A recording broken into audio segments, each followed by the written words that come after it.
Hi everyone, this is Jess, aka Sketchwriter Jess. It's Star-Crossed Sunday, so I'm here to do a Twin Flame Tarot reading for you today. I'm using the Twin Flame spread I came up with.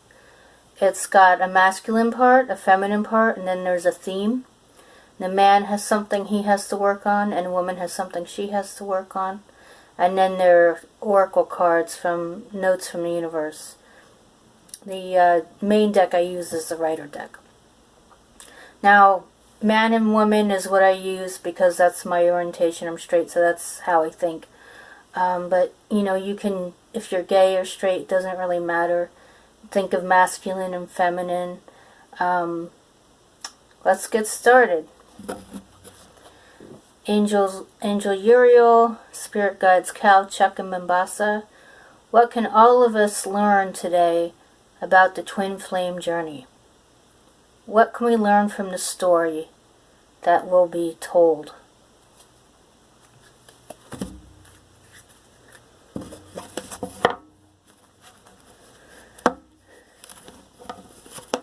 can we learn from the story that will be told? How can we contribute to the relationship? To better the relationship?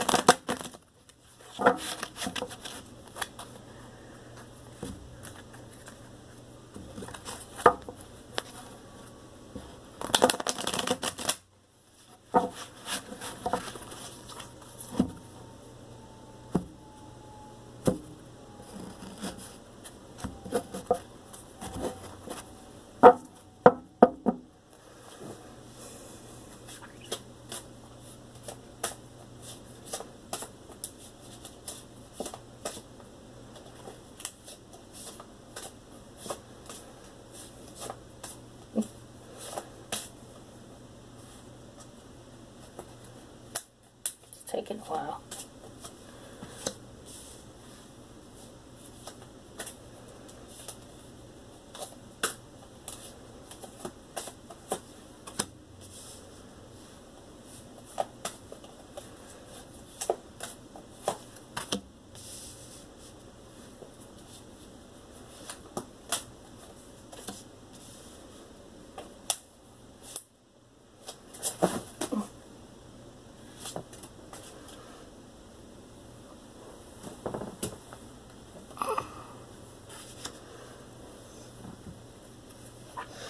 Bunch fell out at the same time. I figure I better use that one. That one was face up. Ah, jeez. Gotta have some drama.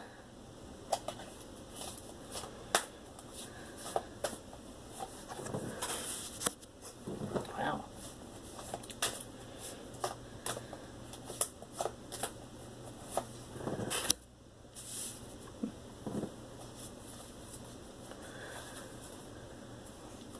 Wow. Well, guys, this looks like it's going to be quite the dramatic one. I will show you the cards after I pull some cards from Notes from the Universe.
Butterfingers today.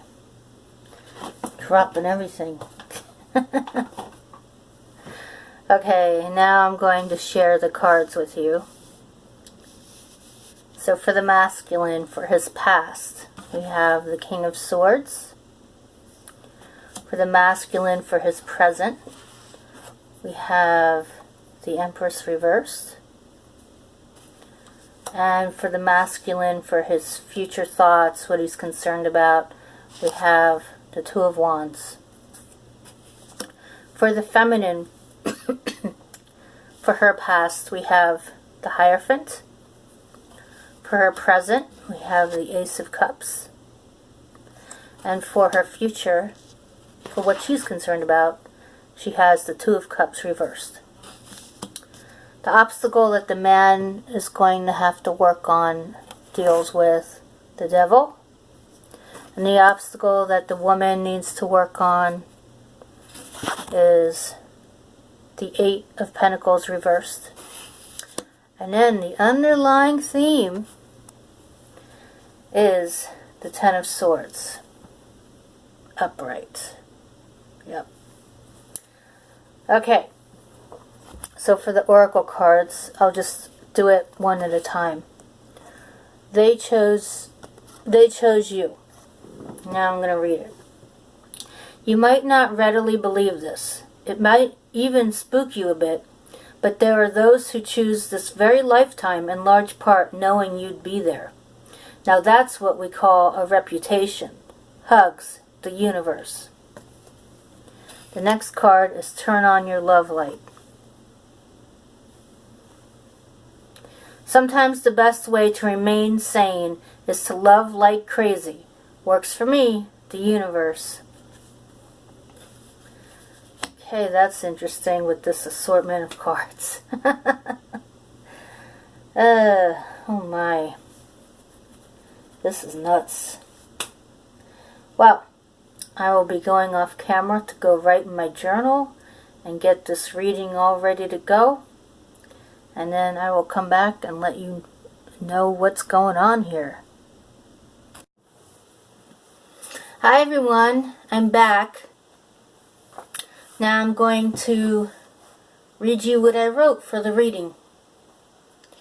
For the masculine, with the King of Swords, the Empress reversed, and the Two of Wands, key phrases are power, command, wavering, unraveling, now or never, and lost love. For the feminine, with the Hierophant, the Ace of Cups, and the Two of Cups reversed, key phrases are marriage, captivity, contentment, abode, false love, and fooling around. For the theme, with the Ten of Swords, key phrases are tears and distress. For the man with the Devil, key phrases are broken trust and bully. For the woman with the Eight of Pentacles reversed, key phrases are exhaustion and demanding requirements. For the oracles, what they chose you and turn on your love light, key phrases are you've got a good reputation and love like there are no boundaries. Before meeting. In the past, the man had a very commanding way about him. He was always dominant in his relationships. If it wasn't his way, it was the highway.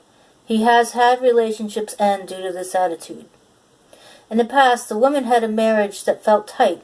She felt controlled. She stayed married. Upon meeting, the man is unraveling from his last relationship. He isn't sure he wants another one, but there is a feeling that one is coming soon. The woman is still living with her husband. Though she has days where she is content being with her husband, his grip is tight and she wants to be with someone different. In union. The man is feeling that it's now or never. He either goes through with this new relationship with a woman who's married, or he decides to pass on it. He is attracted to her in ways he hasn't felt before. She trembles before him and he loves it. The woman doesn't love her husband anymore and gets a divorce. She is now in a relationship with the man. She is attracted to his commanding nature. things that attracted her to her husband. Yet things are different. He's got power that perhaps her husband didn't have as much. She is attracted to something bigger than she ever thought possible. Together, these two face distress, as one person is dominant and the other is meek. It's difficult to say if these two could make a mission work. However, they are mirrors of each other. He dominates and she submits. He is forceful with her and she accepts it. Whatever their mission is, he must be in control and she must do what he says to make it work. The man must work on developing trust with the woman so that they can work to make their mission happen. The woman must not work to the point of exhaustion, and though in order for the mission to work she must accept how he chooses to do things, she must speak up and let him know if his requirements are too demanding. If she is tired, she won't be able to work on the mission. Together, they know they chose to become lovers, and even though the man rules the relationship, the woman loves him free of boundaries. The man could grow to appreciate her willingness to follow his commands, and may begin to form an unconditional love with her as she loves him. Final words. He was a very powerful man with a way of holding on to women too tight, and they left. She was meek and mild, feeling like she needed even more structure in her life, so she left her husband. Together, they can complete their mission if they appreciate each other's nature. Give and take is what will make the mission work. In the bedroom, perhaps these two can play, tie, and bind until safe words are uttered. Then they can embrace each other, knowing how far each is willing to go to keep their bond strong.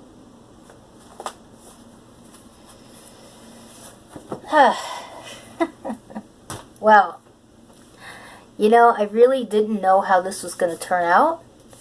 And it actually turned out better than I thought. I think a lot of people, when they hear dominant and submissive and all that, they're scared of it. They think it's a terrible thing. In fact, I'm one of those people. I'm like, why would anybody want to do that? Why would anybody want to play that game of like one person being higher than the other?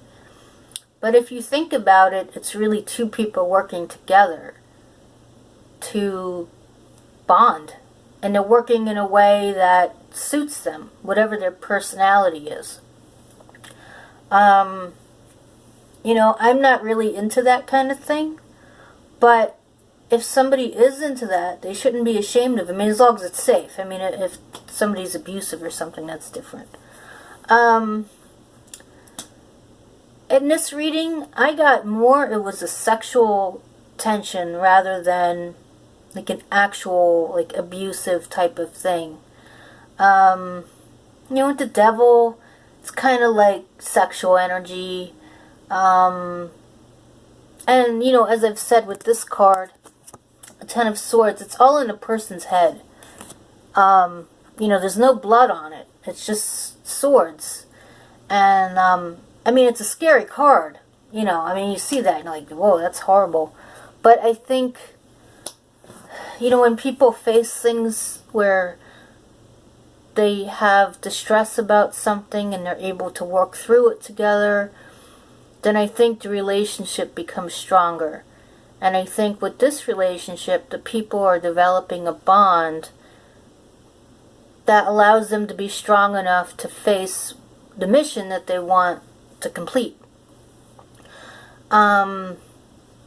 The twin flame relationship, in my opinion, is all about the mission. It's all about people who find somebody and there's something they want to fulfill that makes the world better.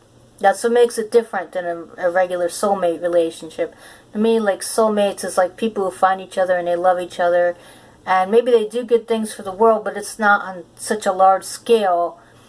And it's more relaxing. Like, I don't think it's like a twin flame where the people are feeling in ways that most people don't feel. So I like this reading. I felt like it opened my mind. I'd love to hear what you have to say in the comments. I don't know if anybody's going to get mad about this one, but if you think of it, I mean, my only words on this, like if it bothers you, somebody being dominant and submissive, is thinking of the people and whatever their true nature is. Not everybody is meant to lead, and not everybody is meant to follow. But there are people who follow really well and lead really well. And when they come together, they can form a good bond because one is willing to listen to what the other person has to say and follow their directions when it comes to working. You know, there are lots of people who are kind of in the middle. That's what I meant when I said that about the leading and following. So I mean, if you have comments about this, it'll be interesting to see what you think. Yeah, this was a good one. I'm Sketchwriter Jess on Instagram. Sketchwriterjess.com is my blog. I usually post the notes for these up on my blog. Sometimes I don't get around to it, but for the twin flame ones, I usually get them up because I know people really like them. So that way you have all the notes there and you can read it, and it's there for you to ponder and look at and try to figure out. And it probably was pretty clear, but even so, you may still want to have your own epiphanies on it. So that's it. Tomorrow is Mental Health Monday, and I'll update you on recent books that I've finished reading. So I will see you tomorrow.